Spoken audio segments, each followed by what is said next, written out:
빌레몬서 1장 12절에서 14절 말씀을 제가 읽겠습니다. 이제 다 같이 자리에서 일어나 하나님의 말씀을 경청하십시오.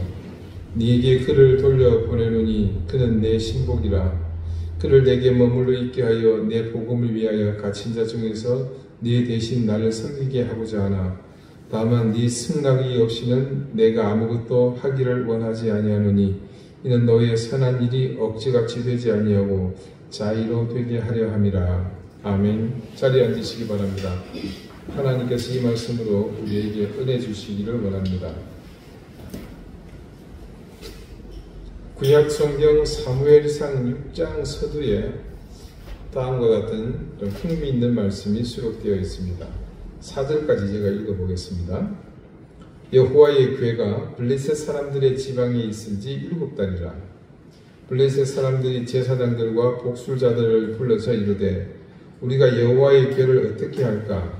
그것을 어떻게 그 있던 곳으로 보낼 것인지 우리에게 가르치라. 그들이 이르되 이스라엘 신의 궤를 보내려거든 거저 보내지 말고 그에게 속건제를 드려야 할지니라. 그리하면 병도 낫고 그의 손을 너희에게서 옮기지 아니하는 이유도 알기라 하니 그들이 이르되 무엇으로 그에게 드릴 속건제를 삼을까 하니 이르되 블레셋 사람의 방백의 수요대로 금독종 5과 금쥐 5마리라야 하리니 너희와 너희 통치자에게 내린 재앙이 같음이니라. 첫 구절부터 뭔가 좀 심상치 않은 걸 느끼시겠죠? 예루살렘에 있어야 할 법궤가 지금 어디 있다고 합니까? 블레셋에 있다고 합니다. 이스라엘의 적국, 그것도 7달째 있다고 하죠. 이 상황이 어떻게 된 것인지 여러분은 대부분 짐작하실 겁니다. 엘리 제사장의 두 아들 홈니와 비느하스가 블레셋과의 싸움에서 정황이 불리해지니까 느닷없이 법궤를 싸움터로 가지고 온 겁니다. 그래서 어떻게 되었습니까? 도리어 싸움에서 패하고 법궤를 그만 뺏기고 말았습니다. 홈니와 비느하스가 정말로 하나님의 체면을 구겨도 제대로 구겼습니다. 바로 이 말씀의 앞장인 사무엘상 5장을 보면요, 이 앞에는 법궤 얘기가 나옵니다. 먼저 그들은 법궤를 가지고 아스돗으로 갔습니다. 그리고 그들의 신인 다곤의 신전에 두었습니다. 그런데 다음날 아침에 그 아스돗 사람들이 일어나 보니까 이 다곤 신상이 법궤 앞에 엎드려져 얼굴이 땅에 닿아 있는 겁니다. 완전한 굴복이죠. 어떻게 움직이지도 못하는 이 신상이 그럴 수가 있을까? 아무튼 얼른 아스돗 사람들은 신상을 원위치 시켰습니다. 그런데 그 다음날 와보니 또 어제와 같은 상황이 반복되었습니다. 이번에는 거기에 대해서 멀리서 보면 똑같은데 가까이 가보니까 엎드리고 있는 것은 어제와 같은데 머리와 두 손목은 끊어져서 문지방이 있고 이 몸뚱이만 남아 있습니다. 그런데 그것으로 그친 것이 아닙니다. 말씀은 이후에 하나님이 아스돗에 또 엄중한 손길을 가하셔서 독한 종기와 재앙으로 그 지역을 쳐서 거의 망할 수준으로 만드신 겁니다. 이쯤 되니 처음에는 에베네셀에서 홈니와 비느하스가 죽을 지경에 처하니까 법궤고 나발이고 전부 던져두고 가길래 얼씨구나 하고 주워왔는데 이제는 완전히 재앙이 되고 말았습니다. 아스돗 주민이 가만히 있으니 만무하죠. 난리가 났습니다. 반발이 심해 이후 법궤는 블레셋의 가드라는 곳으로 옮겨졌는데 이곳에서도 재앙을 당하기는 매한가지입니다. 이후 에그론이라는 곳으로 이르게 되었는데 그때는 소문을 들은 성읍민이 전체가 나와서 못 들어온다. 사생결단하고 났습니다. 그래서 그 다음 장, 아까 처음 읽어드린 거죠. 6장 1절을 보면요. 여호와의 궤가 블레셋 사람들의 지방에 있은지 7달이라. 지방이라 그러니까 어디 이렇게 전주나 광주, 목포, 저기 어디 대구 이런 데 든 줄 아는데 그게 아니에요. 이 지방에 여러분 주가 달려있죠. 성경을 보면. 히브리어로 들이라고 되어 있습니다. 필드. 우리말 들로 번역한 히브리어 비슷한 그 원형이 사대입니다. 그 뜻을 찾아보니까 영어로 이렇게 설명을 해놨습니다. country, field, ground, land, soil 이렇게 정의를 합니다. 자, 이 country는 앞에 지방이라고 했으니까 이 번역을 딴 것 같은데, 그래서 영어 번역본에 보면요, 이 country보다는 field로 대부분 번역을 해놨습니다. 이게 사실 합당한 표현이죠. 그 법궤가 어디 사람들이 있는 곳에 둘 수 있는 물건이었습니까? 이미 경험했잖아요. 그러니까 어디 들판에다가 뭘 장소를 마련해서 두었던 모양입니다.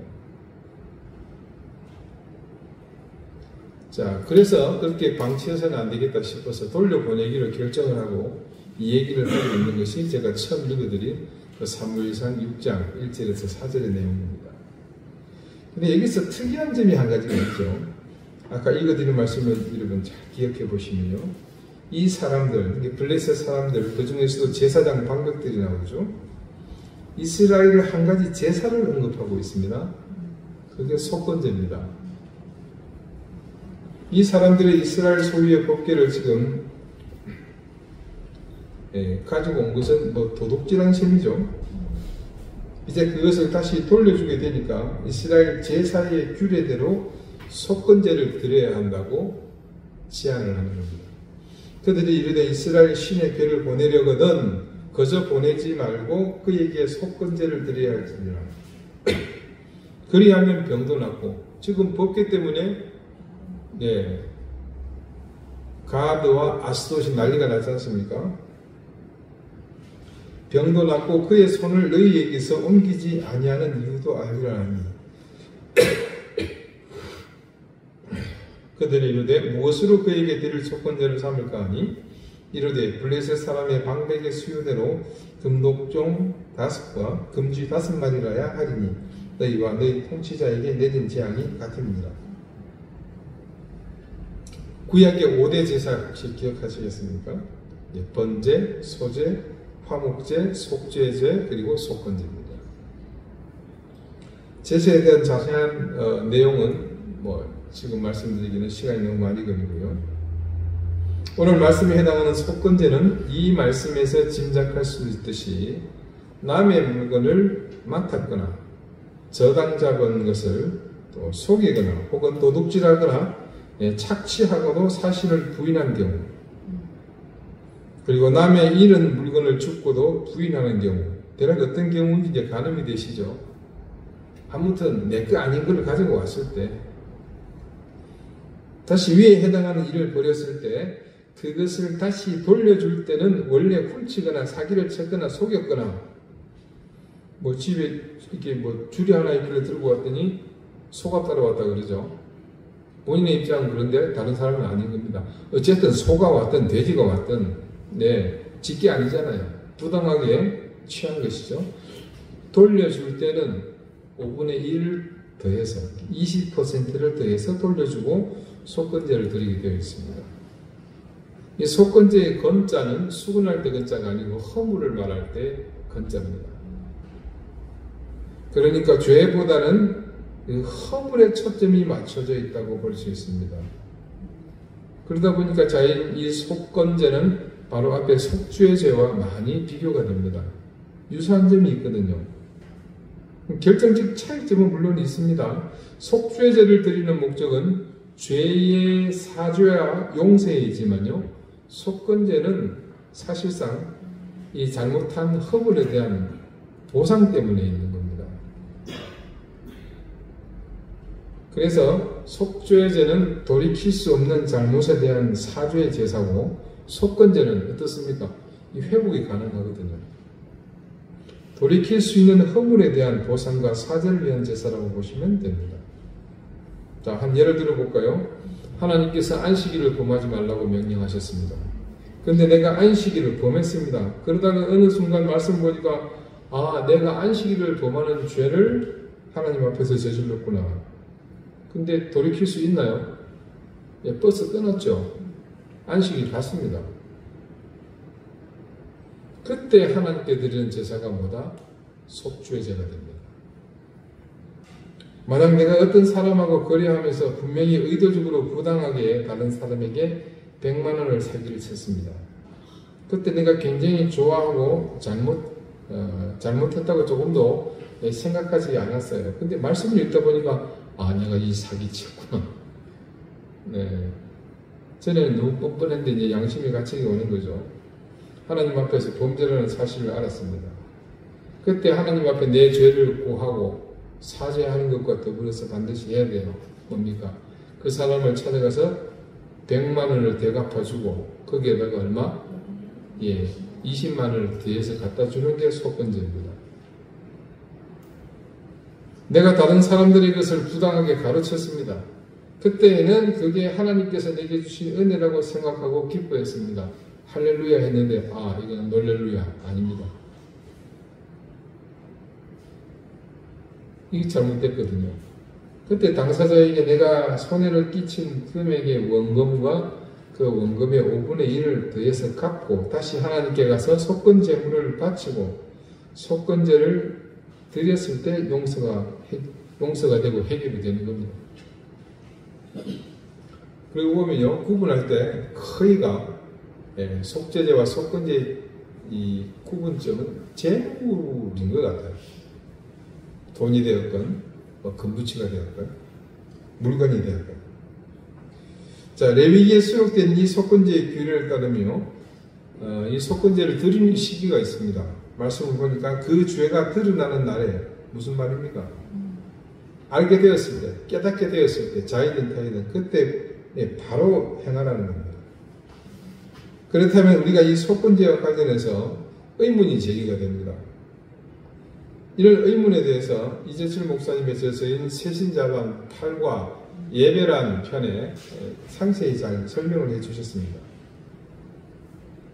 첫 번째로 사람에게 손해를 끼쳤을 때 속건제의 규례를 따르도록 한 이 제사의 규례가 지금 우리가 살고 있는 이 21세기에도 유효한가? 여전히 지켜져야 하는가? 그런 질문입니다.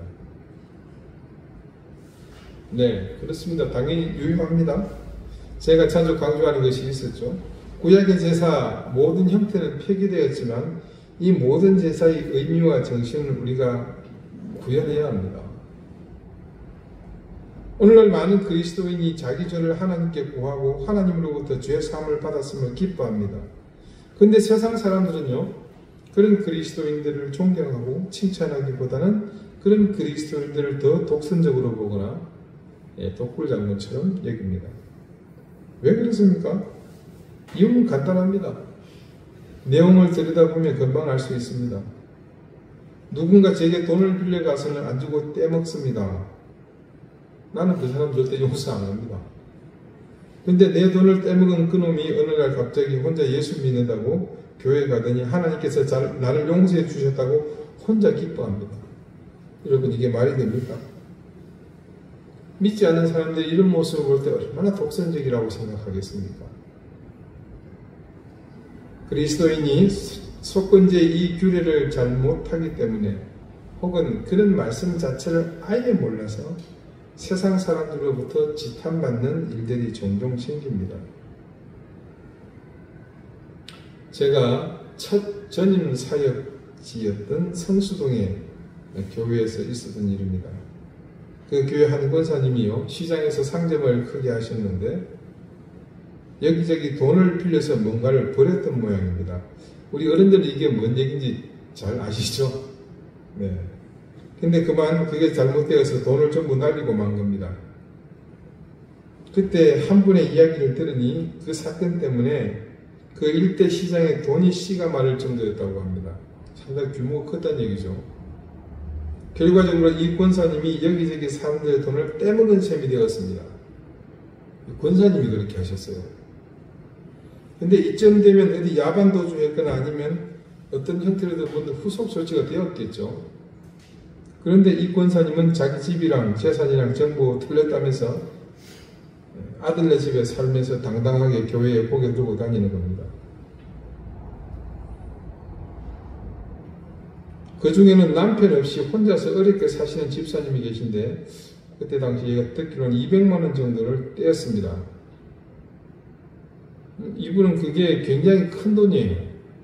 너무 사정이 어려워서 좀 어떻게 해주면 안 되겠냐고 했더니 그 권사님이 오히려 큰 소리로 야, 지금 수천만 원 떼인 사람도 가만히 있는데 어디 그거 가지고 나한테 따지냐? 이렇게 말하는 겁니다. 그 수천만 원 떼인 권사님은요, 또 다른 권사님이에요. 평생 회사 정년 퇴임하고 받은 퇴직금을 몽땅 날렸습니다. 그래서 이 권사님은 지금 자기 집도 없고 그래서 넉넉하지도 않은 딸네 집에서 눈칫밥 먹으면서 살고 있었습니다.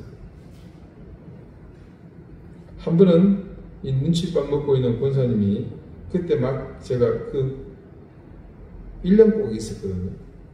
막 부임한 30대 초반 33살 때입니다. 그 저한테 이 사명을 말씀하시면서 원통이 하시는 거예요. 자기 손녀는 지금 유치원 다닐 돈이 없어서 자기가 집에서 애를 돌봐주고 있는데 돈 떼먹은 그 원사님은 아들네가 잘 사니 손주를 유치원도 보내고 고기도 사 먹이고 그런 모습 보느라면 하나님이 과연 제대로 일하고 계신가? 예, 그런 생각이 드신다는 겁니다. 돈대 대신 그 원사님은 예배에 아주 열심입니다. 특히나 금요 심야 기도회 때 보면 보통 열심이 아닙니다. 이분은 분명합니다. 이 문제 가지고 하나님께 기도하면서 이미 하나님으로부터 용서를 다 받았다. 나는 것 아니겠습니까? 이런 코미디가 어디에 있겠습니까? 그런 분에게 반드시 속건제가 필요합니다. 하나님께 용서를 받았다면 시장에서 품을 팔아서라도 5분지 1을 대해 교인에게 돈을 빌린 사람들에게 되돌려 주어야만 온전한 속건제가 되는 겁니다. 그 다음 또 이런 의문이 제기가 됩니다. 내가 속건제의 의미를 잘 알고 있는데 이 사실을 알고 내가 누군가에게 끼친 물질적 손해를 보상해주고 싶은데 도무지 경제적으로 안 될 때는 어떻게 해야 합니까? 그래도 찾아가야 합니다. 용서를 구해야 합니다. 하나님께서 찾아가라고 하신 것은 돈 자체가 중요해서가 아니라 사람과의 관계가 중요해서입니다. 남의 돈을 떼어먹고 사람과의 관계마저도 끊어진다면 그건 잘못된 겁니다. 돈을 못 갚아도 사람과의 관계는 적어도 회복되기 때문입니다.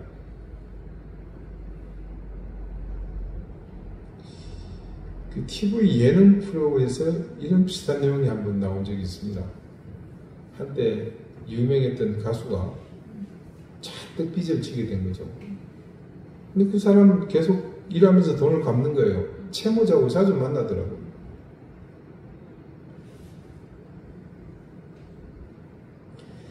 내가 남의 돈을 떼먹고 하나님 앞에서 하나님의 용서를 받았다고 기뻐하면 그 사람은 사람보다 돈을 더 중시하는 사람입니다. 하나님은 그렇지 않습니다. 돈보다 사람을 중요하게 생각하시죠. 그래서 돈 때문에 사람을 잃지 않도록 하나님께서는 우리에게 속건제의 제사를 주신 겁니다. 그리고 또 이런 질문이 제기됩니다. 내가 어떤 물질적 손해를 끼쳤을 때 이처럼 하나님께서는 사람과의 관계를 회복시키기 위함이 하나님의 관심사라면 그 사람하고의 관계를 쉽게 회복시켜 주시지 뭐 이렇게 찾아가서 무릎 꿇고 또 용서 구하거나 이런 과정을 구태에 거치게 하십니까? 이렇게 질문할 수 있습니다. 근데 이거는 우리 입장이고요. 한번 생각해 봅시다. 남의 돈을 떼먹고 채권자를 찾아가서 무릎을 꿇고 사죄한다는 것은 피를 말리는 일입니다. 제가 말은 이게 쉽게 하지만 여러분들이 이게 막상 하려면 이게 쉬운 일이겠습니까? 중요한 사실은요. 그런 과정을 거치지 않은 사람들은 남의 돈 또 떼먹습니다. 전과 1범이 어렵습니다. 2번, 3범은요. 그냥 되는 겁니다.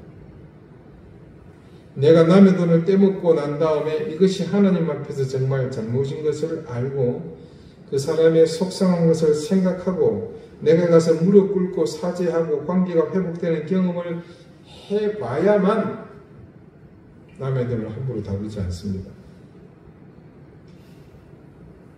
그리고 마지막으로 질문 한 가지 더요. 자, 내가 속건제를 하나님 앞에서 해결해야 되겠는데 대상이 없어져 버렸을 경우가 있습니다. 네. 돌아가셨어요. 할렐루야. 그렇게 하지 말라는 겁니다. 그래서 이 말씀이 있겠죠. 그럴 경우를 대비해서 하나님께서 규례를 주셨어요. 민수기 5장 5절에서 8절입니다. 제가 한번 읽어드릴게요. 여호와께서 모세에게 말씀하여 이르시되 이스라엘 자손에게 이르라. 남자나 여자나 사람들이 범하는 죄를 범하여 여호와께 거역함으로 죄를 지으면 그 지은 죄를 자각하고 그 죄값을 온전히 갚되 5분의 1을 더하여 뭡니까? 속건제죠. 그가 죄를 지었던 그 사람에게 돌려줄 것이요. 그런데요, 만일 죄값을 받을 만한 친척이 없으면 그 죄값을 여호와께 드려 제사장에게로 돌릴 것이니 이는 그를 위하여 속죄할 속죄의 순양과 함께 돌릴 것입니다. 뭐라고 그럽니까? 대상자가 없을 때는 제사장에게 그만한 몫을 갖다가 바치라고 하죠. 하나님께 바치는 겁니다만 이 의미는 뭘까요? 내가 누구 돈을 떼먹고 나서 기억나서 지금 분명히 보상할 수 있는 재정적인 능력이 있는데 돌아가셨어요. 참 할렐루야 했는데 아닌 거죠. 하나님께 그만큼 드리라는 겁니다. 그러면 이게 하나님께 바치는 거냐? 아닙니다. 하나님께 바치라고 할 때 하나님께서는 당신 자신을 누구와 동일시하고 있는지를 우리가 알아야 할 필요가 있습니다. 마태복음 25장 40절 말씀에요.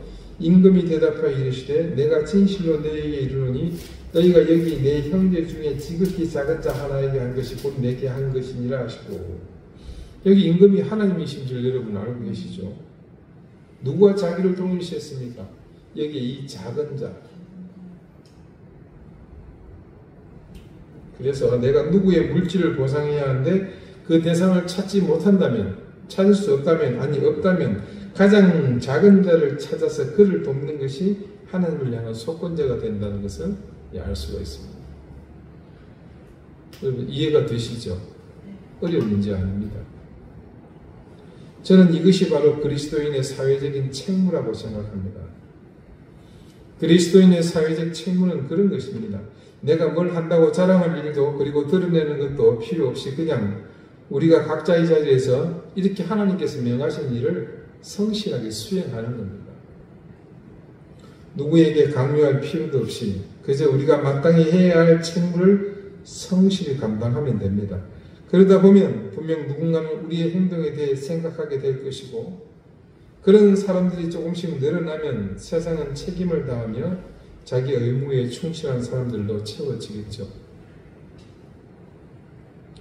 지난주 바울이 오네시모를 빌레몬에게 돌려보내면서 이제 빌레몬이 하나님 앞에서 해야 할 일을 하도록 했다는 것을 우리가 알았죠.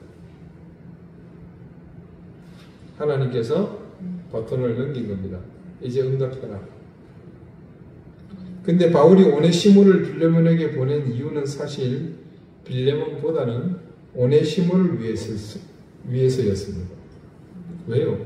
이 오네시모에게도 지금 속건의 제사가 필요한 겁니다. 우리가 잘 알고 이제 이미 얘기를 들어서 인식하고 있는 것처럼 오네시모는 노예로서 드라마와 같은 인생을 경험하고 이제는 정말 바울에게 인정받는 그리스도의 제자로 거듭나게 됐습니다. 그때 바울이 오네시모에게 야, 너 참 용기 있다. 그런 허물까지도 하나님께 고백하니까 용기가 있구나. 이제 네가 복음을 받아들이고 그런 너에게 하나님께서 너의 죄를 다 용서해 주셨으니까 걱정하지 말아라. 이제부터는 깨끗하게 살아라. 바울이 이렇게 말하고 끝내지 않았습니다. 이미 지난주에 우리는 빌레몬에게 이 오네시모를 바울이 굳이 보냈음을 알았습니다. 그리고 그때 그가 뭘 들고 갔습니까? 우리가 매주 읽고 있는 이 빌레몬서를 통째로 들고 간 겁니다. 편지 아닙니까? 이런저런 이유로 오네시모가 간다. 용서해 주어라. 그리고 너한테 손해를 끼친 물질을 네가 원하면 내가 갚아주겠다. 뭡니까? 이 하나님의 마음이잖아요. 이때 갚아주겠다고 하는 이 재물이 뭡니까? 물질이. 이 속건의 제사가 아닌 행위죠. 정말 바울은 이 오네시모를 구체적으로 사랑했던 겁니다. 그냥 뭉뚱그려 사랑한다 이게 아니고, 여러분 이게 아니고요. 구체적인 사랑을 여기서 볼 수 있습니다. 이런 과정을 거치는 오네시모는 평생 이제는 그런 일을 할 엄두를 못 냈겠죠. 근데 바울이 오네시모에게 그렇게 하지 않았던들, 돈 한 번 훔쳐본 사람, 주인에게 도망친 사람, 그 다음에 급해 보십시오. 남의 돈 다 지돈입니다. 언제든 수틀리면 도망치는 겁니다. 그래서 우리가 남 앞에 가서 무릎 꿇고 할 때 바울이 빌레몬에게 편지를 써서 용서해주고 필요하면 내가 갚아줄게 하듯이 하나님께서 내가 무릎을 꿇는 그 대상의 마음을 감동시키는 겁니다. 우리 지난주 삭개오 이야기 잠시 했었죠. 이 빌레몬서가 지금까지 전해진 이유와 같은 어떤 의미를 설명하기 위해서 삭개오가 주님을 만나고 완전히 회개했습니다. 그 이후 그는 뭔가를 다짐을 하죠. 근데 그 다짐이 입술로 그냥 립 서비스로 주님 제가 이제부터 정말 착하게 살겠습니다. 그렇게 하지 않았습니다. 그는 소유의 절반을 남을 위해 주었고요. 가난한 사람을 위해 주었고 토색한 것, 억지로 빼앗으면서 4배나 갚겠다고 했습니다. 형식은 속건제에서 많이 뻥튀기 됐습니다만 바로 이게 속건제의 정신을 살려서 자신의 의지를 그곳에 더하고 당당하게 회의의 삶을 선택한 겁니다. 여러분 이창동 감독의 영화 미량이라는 게 있습니다. 그 영화 속에는요 이 그리스도인의 이중성을 고발하는 내용이 그대로 담겨 있습니다. 놀랍게도요 제가 박사과정을 공부했던 미국의 훌러 신학교에서 문화를 담당하는 교수님이 이 영화를 소개한 겁니다. 심지어는 그분이 묻더라고요. 이 미량이라는 게 은밀하다 할 때 밀자와 변량자, 태양빛이거든요. 이런 지명이 진짜 한국에 있느냐고 물어보는 거예요.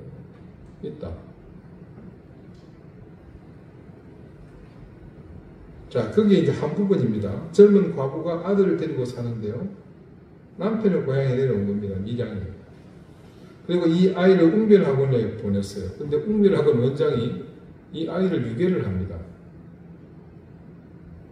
이 아이 엄마가 생계를 위해서 뭘 일할 곳을 찾으면 땅을 물어보고 다니니까 이게 돈이 많아서 투기하려는 복부인으로 착각한 거죠.